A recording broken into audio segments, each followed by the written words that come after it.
नमस्कार आप सभी को। आज के इस वीडियो में हम बात करेंगे आपकी जल्द होने वाली जो परीक्षा है लैब असिस्टेंट, उसके आपके एडमिट कार्ड कल मतलब 22 जून से लाइव हो जाएंगी। तो आज की जो ये आपकी क्लास है बहुत ही ज़्यादा इंपॉर्टेंट है, स्पेशली आपका जो टॉपिक है एजुकेशनल साइकोलॉजी। और पूरी वीडियो के एंड तक बने रहिएगा। आप लैब असिस्टेंट के टेलीग्राम चैनल से नहीं जुड़े हैं जो जुड़ सकते हैं। आपके कोई भी डाउट हो तो आप कमेंट सेक्शन में बता दीजिएगा।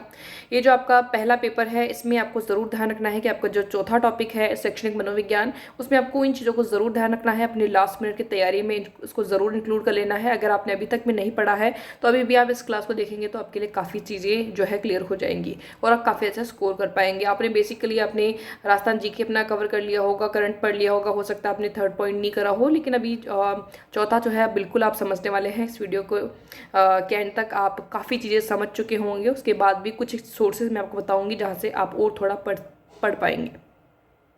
और एक और चीज़ मैं बता दूं, अगर आपने राजस्थान जीके कवर किया है तो आप राजस्थान कर्मचारी चयन बोर्ड का जीके बिल्कुल भी इग्नोर मत कीजिएगा, जो कि उन्होंने वेरियस एग्जामिनेशन में पूछ रखा है। साथ में हमारी एक पीडीएफ भी अवेलेबल है जिसमें आपको काफ़ी सारे पेपर्स मिल जाते हैं राजस्थान कर्मचारी चयन बोर्ड ने जो आयोजित किए हैं जीके के। उसके लास्ट जस्ट नीचे आपको आंसर की मिल जाती है। तो 2015 से लेकर के 2020 तक के कुछ एक पेपर आपको 2021 के मिल जाएंगे। तो उनमें आप और ज़्यादा से ज़्यादा प्रैक्टिस करेंगे तो आपका राजस्थान जीके जो है और ज़्यादा मजबूत होगा, क्योंकि आपके क्वेश्चन जो है रिपीट होते रहते हैं।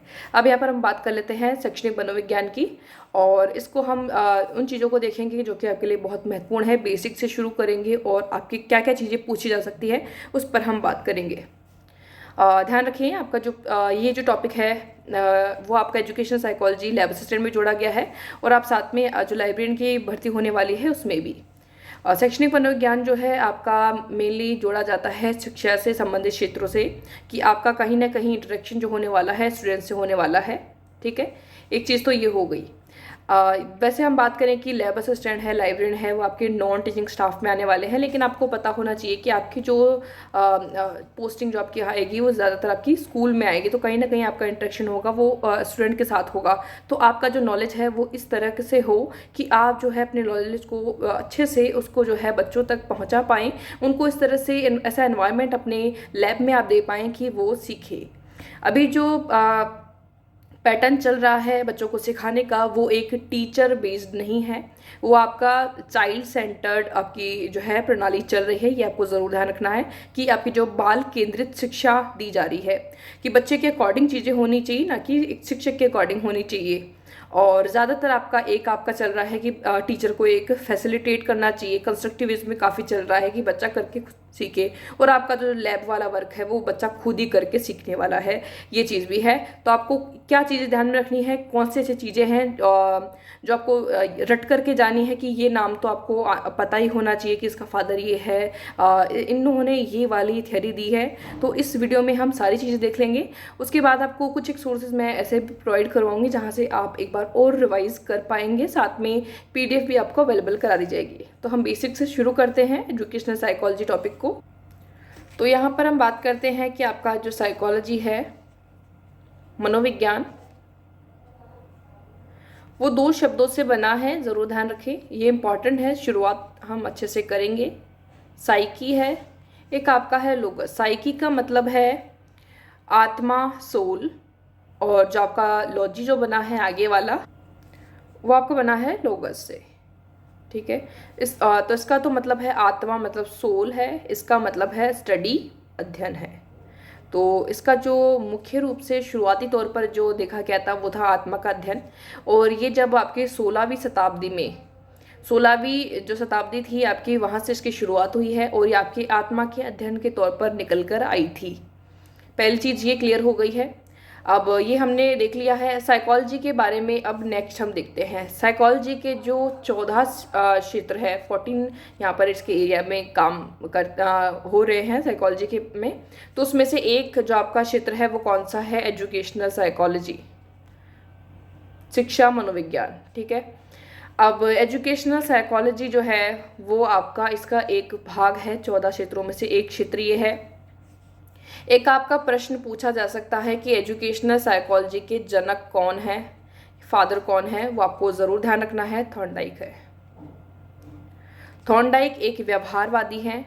अब व्यवहारवादी शब्द आपके लिए नया हो सकता है क्योंकि आप लैब असिस्टेंट की तैयारी कर रहे हैं, आप एक टीचिंग एग्जाम की शुरुआत से तैयारी नहीं कर रहे हैं, जैसे रीट वाले कैंडिडेट्स हैं, फर्स्ट गेट सेकंड गेट वालों को पता रहता है, सीटेट वालों को पता रहता है, तो व्यवहारवादी हैं, इन चीज़ों को भी हम देखेंगे। ये ज़रूर ध्यान रखना आपको। थॉर्नडाइक एजुकेशनल साइकोलॉजी आपका 14 क्षेत्रों में से एक क्षेत्र आपका ये भी है। नेक्स्ट यहाँ पर हम देखें कि इन जो व्यवहारवादी है, बिहेवियरिस्ट है, इनमें किस तरह से जो है शिक्षा दी जाती है, क्या पैटर्न रहता है। आपको ध्यान रखना है कि आप जब लैब असिस्टेंट बनकर जाएंगे, एक लैब में आपको काम करना होगा। अब साथ में आपका जो इंटरेक्शन होगा वो स्टूडेंट के साथ होगा।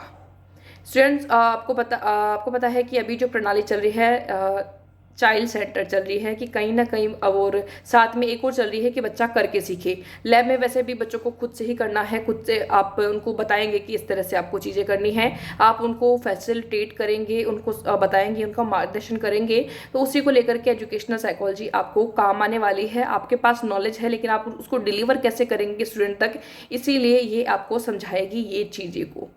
तो ये चीज़ हो गई है। अब यहाँ पर जो काम करता है कि व्यवहारवादी क्या है, संरचनावाद क्या है और संज्ञानवाद क्या है, ये आपको इन चीज़ों को पढ़ने से समझ में आएगा कि आपको किस तरह से वहाँ पर काम करना है।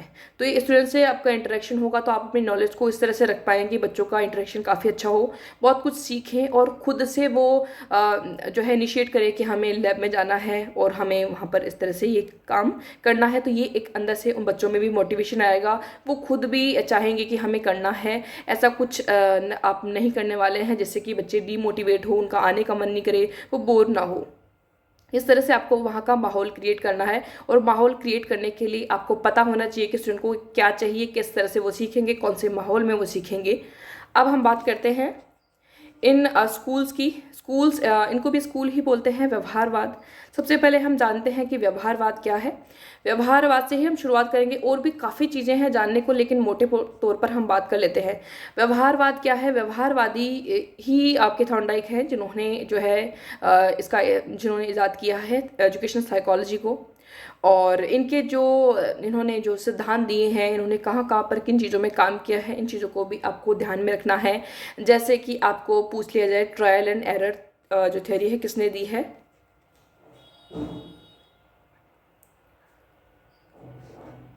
तो ट्रायल एंड एरर थ्योरी जो है वो थॉर्नडाइक ने ही दी है। तो ट्रायल एंड एरर थ्योरी के बारे में मैं कुछ बता देती हूँ आपको। इसको प्रयास एवं त्रुटि का सिद्धांत भी कहते हैं।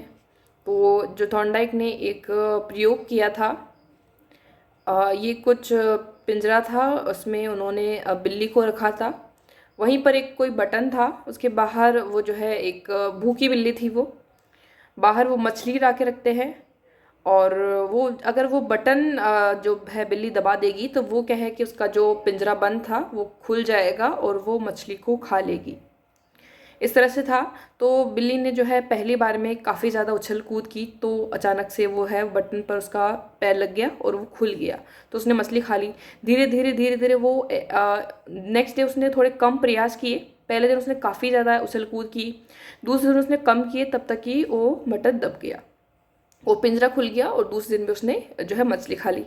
फिर उसके बाद उसने धीरे धीरे कहीं ना कहीं उसके प्रयास जो है कम होते गए, और वो जल्द ही जो है बटन को दबा लेती। फिर एक दिन ऐसा आ गया कि उसको पता चल गया कि यहाँ पर अगर मैं पैर रखूँगी या फिर ये वाला जो बटन दबेगा तभी जो है ये खुल जाएगा और मैं ये मछली खा लूँगी। और ये ही आपका ट्रायल एंड एरर जो थ्योरी है इनकी बनी, कि जितना प्रयास करेंगे गलतियां होंगी, उनसे हम सीखेंगे, कम होती जाएगी, और लास्ट में हम ज्ञान को ग्रहण कर लेंगे, हमें पता चल जाएगा, हमें नॉलेज हो जाएगी। तो ये इनकी एक बेसिक सी थ्योरी थी, इसी पर बेस्ड उन्होंने ये दिया, और ये एक व्यवहारवादी हैं। एक चीज़ तो ये ध्यान रखनी है, एक आपका क्रिया प्रसूत सिद्धांत भी है, स्किनर ने दिया था। उन्होंने चूहे पर और कबूतर पे प्रयोग किए थे, उनके भी इसी तरह से थे, वो भी सीखने का, वो भी आपको ध्यान रखना है, वो भी एक व्यवहारवादी है। स्किनर भी। एक आपका जो है पेवलोव का आपको पता होगा, कुत्ते पर उन्होंने किया था, तो वो तो काफ़ी ज़्यादा फेमस है। उसका भी यही था कि एक जो है बंद था, कुत्ता पिंजरा बंद था, वो खाना लेकर आते थे और साथ में जो उसकी जो लार थी वो किस तरह से खाने को देखकर टपकती थी। फिर उसको कहीं ना कहीं जो है, अगर आपने पेवलोव की थ्योरी नहीं देखी है तो आप देख सकते हैं, बहुत ही ईजी वे में है। और लेकिन आपको ध्यान में रखना है कि जो पेवलोव है, थॉर्नडाइक है, आपके जो स्किनर है, तीनों ये व्यवहारवादी है। बाकी डिटेल में तो आप बहुत चीज़ें पढ़ सकते हैं, लेकिन ये बेसिक बेसिक चीज़ें आपको ज़रूर ध्यान रखनी है। एक तो पेवलोव वाली, ये व्यवहारवादी हैं। अव्यवहारवादी, ये तो चीज़ें हमने देख ली, लेकिन व्यवहारवादियों का काम क्या है, किस तरह से आप इसको जो है अप्लाई कर पाएंगे अपने नॉलेज के साथ, इसकी इम्प्लीकेशन क्या है वो हम देखते हैं। जो व्यवहारवाद है वो क्या सिखाता है वो हम देखते हैं यहाँ पर। व्यवहारवाद में ये है कि ध्यान रखना है, ऑब्जर्व करना है, देखकर सीखना है। ये क्या सिखाता है, व्यवहारवाद सिखाता है कि बच्चा देखकर सीखेगा, ऑब्जर्व करेगा, ये चीज़ है। और इसमें जो नॉलेज है वो जो इंस्ट्रक्टर है या फिर टीचर है वो ट्रांसफ़र करता है, टीचर से ट्रांसफ़र होती है स्टूडेंट में क्या, नॉलेज। ये व्यवहारवाद का मेनली काम है कि व्यवहारवाद में क्या काम होता है, जो नॉलेज है वो एक पर्सन के पास है, वो कौन है, टीचर या फिर इंस्ट्रक्टर है, वो प्यूपिल के पास या फिर स्टूडेंट के पास ट्रांसफ़र की जाती है। अब वो बच्चा ऑब्जर्व करके करे और इस तरह से माहौल क्रिएट करे टीचर की, वो नॉलेज जो है उस तक जाए। ये व्यवहारवाद है। अवलोकन जैसे शब्द अगर आपको मिले तो आपको व्यवहारवाद की तरफ जाना है, तो ये आपका व्यवहारवाद है। व्यवहारवाद से संबंधित आपको इंपॉर्टेंट नाम आपको पता चल गए हैं, कौन कौन क्या है, किन की क्या थ्योरी है, ये आपको ज़रूर ध्यान रखना है। और क्लासिकल थ्योरी का नाम जो है वो किसका है, पेवलोव का है, शास्त्रीय अनुबंधन का सिद्धांत। अब हम नेक्स्ट देखते हैं जो कि अभी चल रही है और आपके लिए इंपॉर्टेंट है। अभी हम नेक्स्ट थ्योरी देखते हैं, संज्ञानवाद,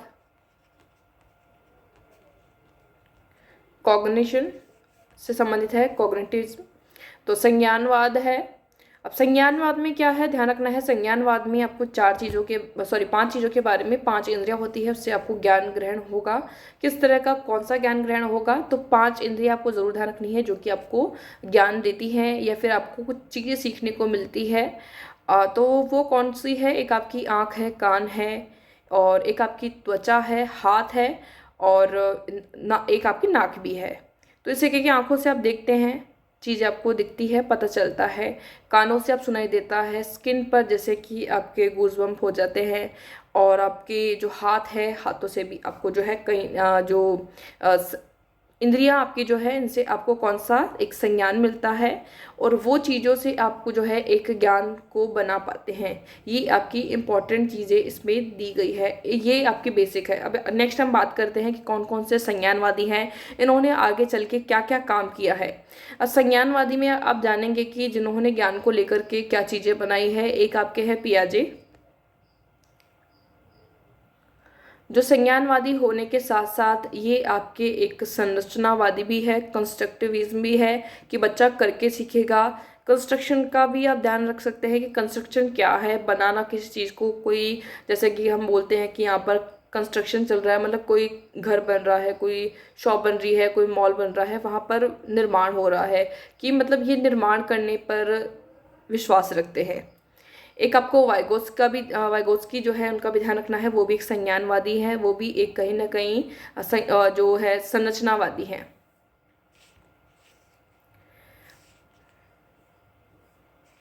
पियाजे जो है उनको विकासात्मक मनोविज्ञान, डेवलपमेंटल साइकोलॉजी का भी जनक कहा जाता है। पियाजे जो है वो कभी भी बच्चे को सीखने को लेकर के जो है वो उनके जो समाज को है, सोशल चीज़ों को जो है इग्नोर करते हैं कि बच्चा खुद सीखेगा, कुछ देखेगा, खुद इंटरेक्ट करेगा तो बच्चा सीख जाएगा। वहीं इनके उल्टे हैं वाइगोत्स्की, ये मानते हैं कि बच्चे के सीखने में, और बच्चा जो आगे बढ़ेगा और बच्चा जो भी इंटरेक्शन करेगा साथ में उसके जो है सोशल लाइफ भी इसकी इम्पॉर्टेंट है। बस इतना सा ही फ़र्क है, बाकी दोनों ही जो है वो क्या चाहते हैं कि बच्चा करके सीखे, बच्चा इंटरेक्ट करे और बच्चा अपने ज्ञान का निर्माण करे। जैसे कि आपके लैब में चीज़ें देखें तो बच्चे को कुछ बनाना है तो खुद से जो है मिला के वो कुछ नई बनाए, तो वो चीज़ है कि वो कंस्ट्रक्ट कर रहे हैं, कुछ नया सीख रहे हैं, खुद से अपने एफर्ट्स देके। अब ये तो है आपके संरचनावाद। संरचनावाद का मुख्य मोटो क्या है वो भी हम देख लेते हैं कि इसमें ध्यान रखना है कि construction of knowledge by student. कि ज्ञान का निर्माण जो है वो बच्चा खुद करे, बच्चे को खुद को करना है, स्टूडेंट को खुद को करना है कंस्ट्रक्टिविज्म में। और जो शिक्षक है वो मार्गदर्शन कर सकते हैं, फैसिलिटेट कर सकते हैं। एक आपको संज्ञानवाद में ये चीज़ ध्यान रखनी है, और आपको ये ध्यान में होना चाहिए पियाजे है, और एक साथ में आपके हैं वाइगोत्स्की। पियाजे ने विकासात्मक जो मनोविज्ञान को लेकर के चीज़ें दी हैं, इन्होंने जो है विकास को स्टेजेस में भी बताया है। ये इनका जो थ्योरी का ड्रॉबैक भी है, क्योंकि विकास आपकी निरंतर चलने वाली प्रक्रिया है, लेकिन फिर भी इन्होंने जो है 4 स्टेज में बताया है। इनका जो 4 स्टेज का नाम भी आप ध्यान में रख सकते हैं कि कौन कौन सी इनकी 4 स्टेज है। इन्होंने 4 स्टेज बताई हैं बच्चे के विकास की। पहला आपकी सेंसरी मोटर है,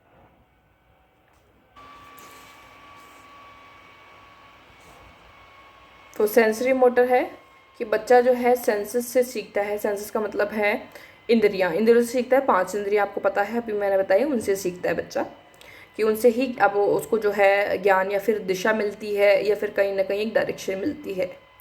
और इसकी जो एज होती है वो जन्म से 2 साल तक होती है। दूसरी आपकी जो है प्री ऑपरेशनल, इसको संवेदी करके कुछ बोलते हैं हिंदी में, और ये आपकी प्री ऑपरेशनल होती है। इसकी भी आप ध्यान रख सकते हैं, 2 से 7 होती है। और फिर तीसरी आपकी आती है वो कंक्रीट,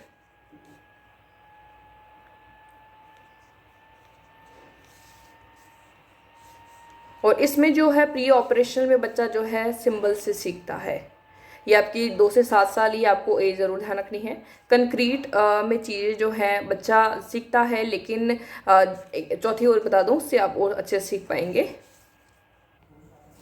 एक आपका होता है फॉर्मल ऑपरेशन, ठीक है, ये कंक्रीट ऑपरेशन, और आपका ये फॉर्मल ऑपरेशन। मतलब कंक्रीट मतलब मूर्त संक्रियात्मक अवस्था, कि बच्चा जो है मूर्त चीज़ों के बारे में सोच सकता है। जैसे कि आपको अपनी बुआ के बेटे के बारे में अगर मैं बोलूँ, तो आप उसकी शक्ल याद करेंगे, पता चल जाएगा कि मैं किसके बारे में बात कर रही हूँ। लेकिन मैं अगर आपको बोलूँ कि मेरी बुआ का बेटा, तो आप नहीं जान पाएंगे, क्योंकि आपने उसको नहीं देखा है, आपके सामने उसकी शक्ल नहीं नज़र आएगी। तो वो ये चीज़ें हैं कि बच्चा जो सामने देखा हुआ है, और कि इस तरह की चीज़ें होती है कि घोड़ा उसने देखा है तो उसको पता है कि घोड़ा इस तरह से दिखता है, तो वो उन जो उसके सामने है, वो जो देखा हुआ है, उन चीज़ों के बारे में तो सोच सकता है इस एज में। और ये आपके 7 से 11 की एज होती है। फॉर्मल ऑपरेशन में बच्चे ने जो चीज़ें नहीं देखी है उनके बारे में भी एक बार आप सोच सकता है, और थोड़ी सी अपनी थिंकिंग वाली जो है वो डेवलप कर सकता है। हालांकि ये जो मैंने अभी उदाहरण दिया वो नहीं है, लेकिन जैसे कि हम बात करें कि कुछ चीज़ें हैं, जैसे कि मैथ्स में आपको कुछ चीज़ें देखनी पड़ती है कि इस तरह से हो जाए, कुछ चीज़ें आपको मान के भी करनी पड़ती है, तो वो आपकी फॉर्मल ऑपरेशन वाली स्टेज आपकी आ चुकी है कि आप कुछ चीज़ों को माइंड में भी कैलकुलेट कर सकते हैं। तो ये आपकी फॉर्मल ऑपरेशन की चीज़ें भी है। तो कंक्रीट वाला तो सीख चुका ही है, उसके बाद वो जो है दिमाग में भी कुछ चीज़ें कर सकता है, सोच करके कि ये मेरे सामने है, ऐसा मान करके। और इसकी एज होती है आपकी 11 से ऊपर। तो इन्होंने ये 4 डेवलपमेंटल स्टेज बताई है, ये आपको ज़रूर ध्यान रखनी है। अब हम बात करें कि जो वाइगोत्स्की हैं, इन्होंने भी सीखने को लेकर के कहा है कि बच्चा कंस्ट्रक्ट करके ही सीखे समझ, लेकिन उन्होंने सोशल लाइफ को भी इन्वॉल्व करा है, इम्पोर्टेंट माना है। इनका एक जो टर्म है ZPD, आपको ज़रूर ध्यान देना है, जॉन ऑफ प्रॉक्सिमल डेवलपमेंट।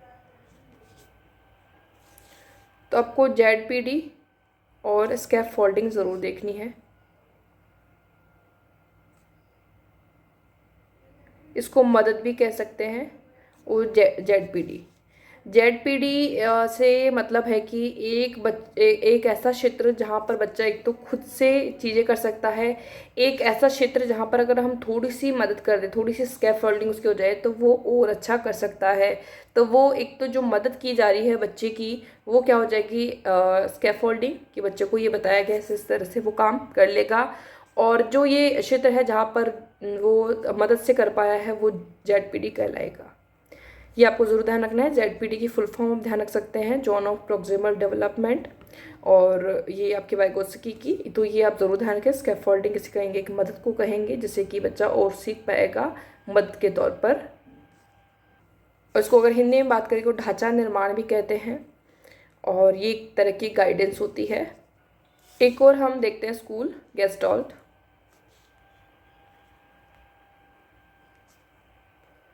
हम ऊपरी तौर पर इंपॉर्टेंट चीज़ें देख रहे हैं।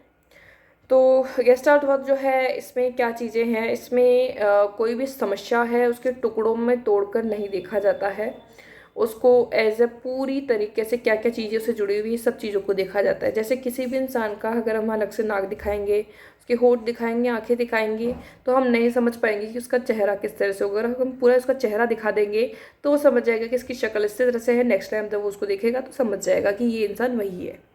तो ये एक पूर्ण रूप से चीज़ पर काम करने पर गौर करता है। इसी की थ्योरी आपको पता हो, इनसाइट थ्योरी, अंतर्दृष्टि का सिद्धांत, सूझ का सिद्धांत जिसे कहते हैं, जो कि कॉलर ने किया था एक चिंपैंजी पे। इसमें बताया गया था कि किस तरह से सूझ के अचानक से दिमाग में आइडिया आता है, सूझ ऐसी आती है कि जो है वो जो प्रॉब्लम है वो सॉल्व हो जाती है। तो ये सूझ का सिद्धांत या फिर इंसाइट थ्योरी की बात करें तो वो कॉलर आप नाम वहाँ पर टिक करेंगे। और कॉलर किससे रिलेटेड है, गेस्टाल्ट थ्योरी से रिलेटेड है, ये भी आप ध्यान रखें। और चिंपैंजी वाला आप चेक कर सकते हैं कि किस तरह का ये जो उनको प्रयोग किया था, इन्होंने सूझ पर काम किया था, एक ये है। और कुछ एक इम्पॉर्टेंट आपको ज़रूर ध्यान रखने हैं जो कि थ्योरी पूछी जाती है। एक आपकी सोशल लर्निंग थ्योरी, सामाजिक अधिगम का सिद्धांत जो है बंडूरा का, वो भी आपको ध्यान रखना है। और ये भी जो संबंधित है, ये जो मनोवैज्ञानिक है वो आपके किससे संबंधित है, व्यवहारवाद से ही संबंधित है, ये भी आप ध्यान रखें। और इन्होंने एक जो प्रयोग किया था कि बच्चा किस तरह से देख करके सीखता है। जैसे कि मैंने बात की, व्यवहारवाद जो है आपका वो बेस्ड है देख कर सीखने में, अवलोकन करके सीखने में, और ट्रांसफरेंस में जो है जो नॉलेज होती है वो टीचर से स्टूडेंट की तरफ ट्रांसफ़र की जाती है। और इसमें जो है कंस्ट्रक्शन का कोई काम नहीं होता है, जो नॉलेज टीचर के पास है वो बच्चों तक पहुंचाई जाए, इस पर काम किया जाता है। अब इसमें सोशल लर्निंग थ्योरी जो है बंडूरा की, इसमें एक बोबोडोल होती है।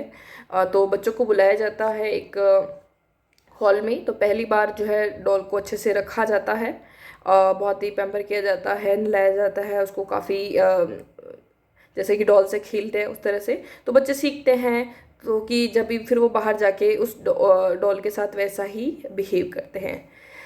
नेक्स्ट टाइम जो है वो बेंडोरा करते हैं कि उस डॉल को बहुत मारपीट करते हैं बच्चों के सामने। तो फिर बच्चे जो है बाहर जाके उस डॉल के साथ वैसा ही बिहेव करते हैं, उसको भी डॉल को मारते हैं।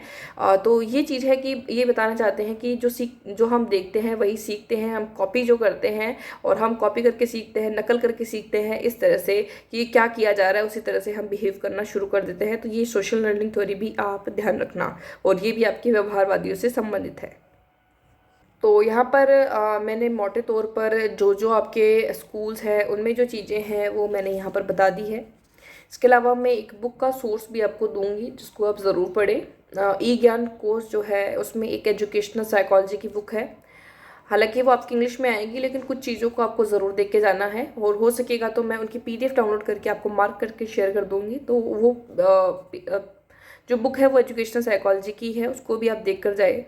बाकी इन चीज़ों को आपको और देख लेना है। बाकी एक और वीडियो आपको देखने को मिलेगी जिसमें और हम चीज़ों को डिस्कस करेंगे। ये तो आपके मोटे तौर पर शुरुआत जो है वो आपको ज़रूर ध्यान रखनी है कि ये इंपॉर्टेंट चीज़ें हैं। इस थ्योरी को उसने दिया था, इसका नाम ये है, इनका इम्पोर्टेंस ये है। और अभी जैसे कि आपके लैब असिस्टेंट को लेकर के हम बात करें तो इम्पॉर्टेंट थ्योरी आपके लिए हो सकती है कंस्ट्रक्टिविज्म। और जो कंस्ट्रक्टिविज्म है वो किसी का पार्ट है, वो कॉग्निशन वाली थ्योरी का ही पार्ट है, संज्ञानवाद का ही पार्ट है। उससे ही आगे निकल के जो है संरचनावाद बना है। क्योंकि आपको ध्यान रखना है, क्योंकि लैब में आपका इस तरह का ही काम होगा कि बच्चों को खुद करके सीखना होगा। तो इस पर आप और थोड़ा देख सकते हैं कि आपको पियाजे की, वाइगोत्स्की की थ्योरी भी अच्छे से देख ले, और साथ में और चीज़ें क्या पूछी जा सकती है उन पर भी आपको जल्द ही एक और वीडियो मिलने वाला है। और जो टर्म्स हैं उनको भी आप साथ में देखें, तो इससे आपका जो है एजुकेशनल साइकोलॉजी का पार्ट बहुत अच्छे से क्लियर हो जाएगा। और एक और चीज़, जैसे कि आपको प्रश्न मिल जाता है, तो आपको अगर कोई भी इस तरह से प्रश्न नहीं पूछा गया है, आपको एप्लीकेशन बेस्ड अगर क्वेश्चन पूछे जाए तो आपको ध्यान रखना है कि कितना वो पॉजिटिव आंसर उससे निकल के आता है या फिर कितना वो चाइल्ड सेंटर्ड आंसर है, वो आपको ज़रूर टिक करना है। ये भी आपको ध्यान में रखना है। एजुकेशनल साइकोलॉजी के अंदर कुछ एक प्रश्न आपके बिना किसी थ्योरी से रिलेटेड, बिना किसी और चीज़ों से संबंधित आएगा, जो कि आपके खुद के जो आपकी सोच है उस पर डिपेंड करेगा कि आप किस तरह के हैं और आप किस तरह से आगे जाके जो है पढ़ाने वाले हैं, पढ़ाने वाले क्या हैं, आप किस तरह से जो है बच्चों से इंटरेक्ट करेंगे, कैसे अपना नॉलेज जो है ट्रांसफर करने वाले हैं, उस पर भी बेस्ड हो सकते हैं। तो उन चीज़ों को इस तरह से आप डील कर सकते हैं। आई होप आपको वीडियो पसंद आई होगी। तो वीडियो अच्छी लगी तो लाइक कर दीजिएगा, शेयर कर दीजिएगा। साथ में टेलीग्राम चैनल आप ज़रूर ज्वाइन कीजिएगा, वहाँ पर भी आपको और अपडेट मिलती रहेगी। साथ में नेक्स्ट वीडियो भी आपको कल तक या आज शाम तक और मिल जाएगी, जिसमें भी हम इसी बारे में एक और चर्चा करेंगे। Thank you.